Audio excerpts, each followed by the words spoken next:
Welcome back to Futures with Ben Lichtenstein. The wild ride trade that we've seen in the indices the last few weeks with rates, treasuries on the move, and jobs data just released. Who better to help us break it all down than the chief market strategist of Agora Financial? We've got Mr. Alan Nuckman joining us this morning. Alan, welcome to the show. Good morning. I assume you got a quick look at the number, but let's pull it up here for our viewers to take a look at. I noticed that the non-farm payrolls came in well below consensus levels. They were looking for 190,000. Looks like we got 155,000 with the unemployment rate at 3.7 as expected.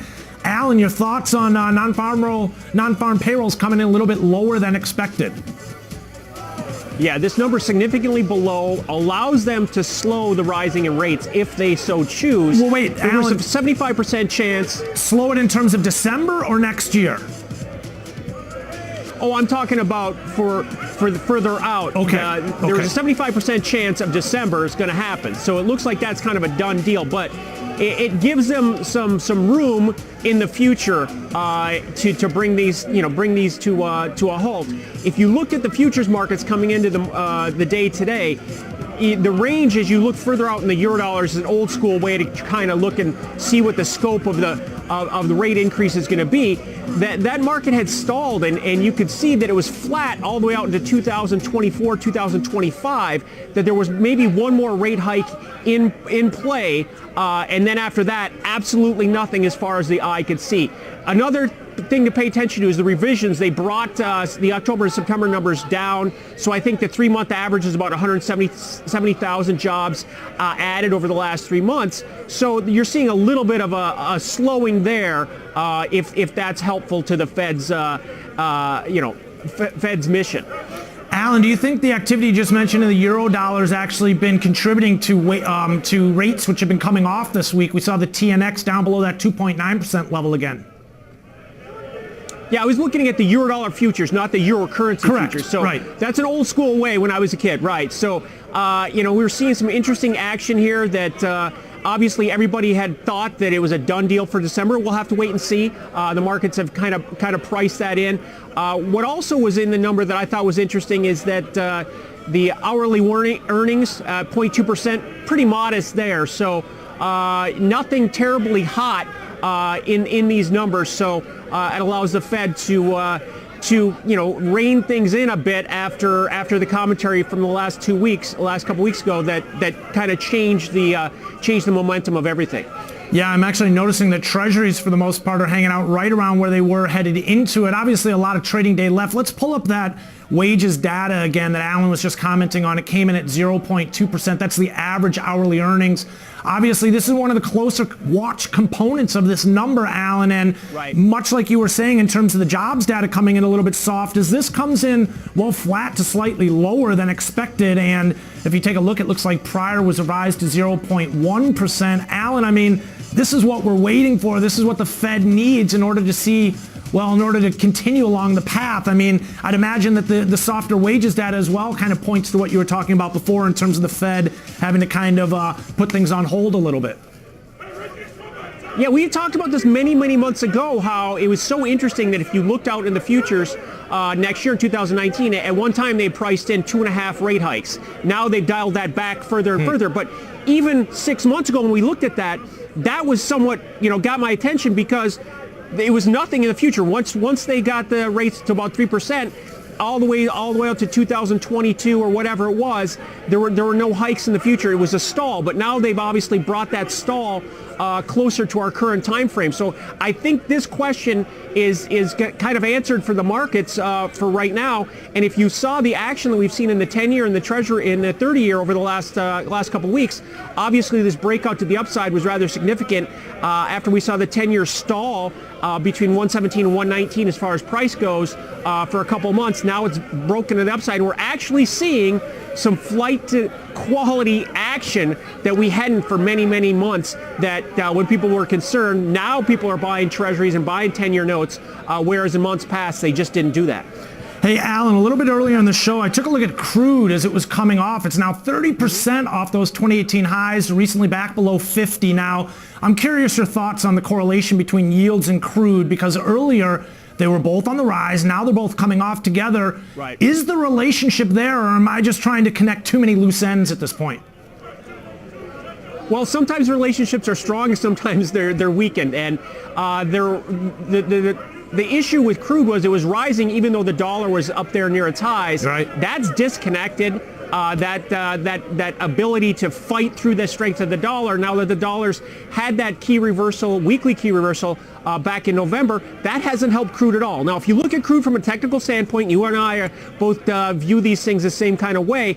You saw a key reversal in crude here recently. We've been trading between 50 and 55 now for about 10 sessions.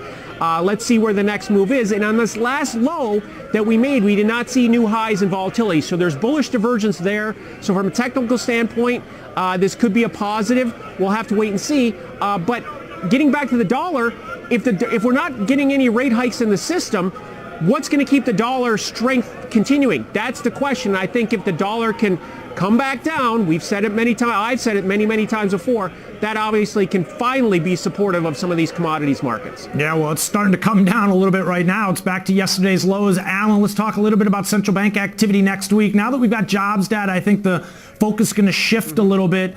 We know ECB continues to hold rates steady. Expectations you already mentioned. I think you said about a 75% chance of the Fed to move. Talk to us about what you're going to be dialed in on over the next couple of weeks as far as central bank activity goes. Well, one of the things is obviously Brexit. That's always in the corner of my eye to see if we can get some resolution there or any major surprises. Your last guest was on point with that. But as far as central banks go, we're kind of stuck in a lot of these currencies. I think the dollar is the driver, obviously, and it's just been indifferent. We've been seeing a lot of these currencies kind of flatline here lately. You look at the yen. The yen's been going nowhere quickly. It keeps bumping against that 90 level, and it actually hasn't hit that 90 level in the last couple of weeks. But that's been very much a resistance point. And looking at the euro currency, it's stalled as well. I'm thinking, and again, that's what usually gets me in trouble. I'm thinking the dollar's closer to the top, and I'm thinking the euro currency's closer to the bottom. From a risk-reward standpoint, that's how I look to play it. But I don't want to let my thoughts override what the charts truly tell us. Alan, we're talking central bank activity next week, and a lot of focus on that, obviously.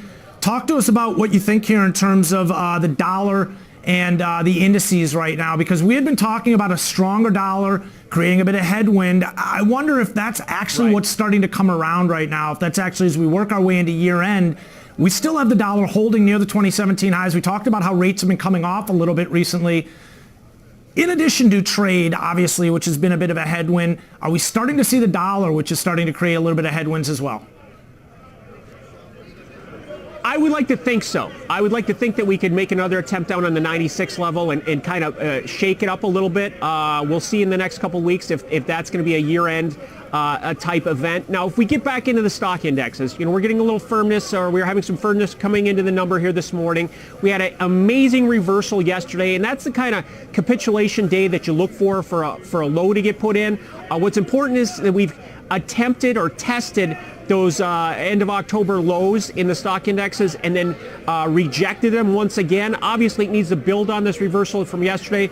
But yesterday finally had the feeling that people were giving up, and that's usually a very bullish sign in the indexes. So I think combined with all the things we've talked about here this morning, the topping out dollar, the oil prices at very, very low levels. We haven't gotten into the VIX, but the VIX still did not take out its October highs, and you've seen the markets continue to drift lower. So that's been very much a positive. So I think all these things put in the pot together, I remain rather positive. And let's remember, stock indexes are still positive on the year. We did give up gains, which is unpleasant, but it's not that we're not having a bearish sell-off if you can try and look at all of 2018. Good point on the VIX there, and the fact that we're still holding positive territory, barely, but still holding positive territory. Alan, really appreciate you giving us part of your day. As of right now. Definitely, as of right now. We'll keep a close eye on the indices, the treasuries, the rates, the dollar, and all the currencies that we talked about here as well with you, Alan. Much appreciated. Go out there, do it to it. Have a wonderful weekend. Thanks, Traders, that's Alan Nuckman, the Chief Market Strategist at Agora Financial. Now, I want to move over into a quick look at the metals. And